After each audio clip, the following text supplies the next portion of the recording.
Hello everyone, good morning. কেমন আছো সবাই? আজ আবার সকাল সকাল চলে আসলাম নতুন একটি মিনি ব্লগ নিয়ে।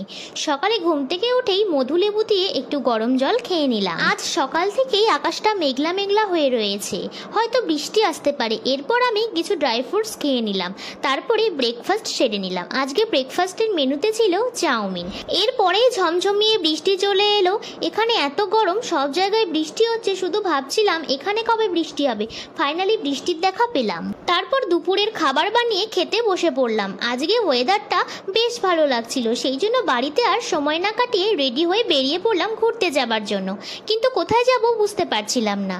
তারপরে আমাদের ফ্রেন্ডসরাও চলে আসলো, ওদের সাথে সোজা চলে গেলাম পার্কে। আমরা পার্কে গিয়েছিলাম বিকেলবেলায়। পার্কে গিয়ে ঘোরাঘুরি করলাম, মজা করলাম, একটু ওয়াকিং করলাম। তারপরে সন্ধে হতে হতেই আমরা পার্ক থেকে বেরিয়ে পড়লাম। এরপর আমরা সন্ধেবেলা স্ন্যাক্স খাওয়ার জন্য চলে আসলাম একটা রেস্টুরেন্টে। তো এখানে এসে ভাবলাম কি খাওয়া যায়।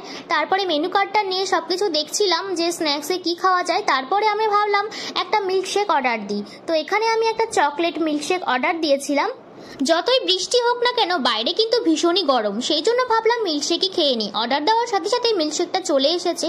দেখেই ভাবছি এত বড় মিল্কশেক আমি কি শেষ করতে পারবো। ফাইনালি খেয়ে শেষ করে দিয়েছি। এতটাই টেস্টি ছিল মিল্কশেকটা, কি বলবো। তারপরে মিল্কশেক খেয়ে দিয়ে আমরা সোজা চলে গেলাম বাড়ির পথে। আজকের মিনি ব্লগটা তোমাদের কেমন লাগলো অবশ্যই আমাকে কমেন্ট করে জানিও। আর সবাই কিন্তু চ্যানেলটাকে সাবস্ক্রাইব করে দিও। Tata, bye bye.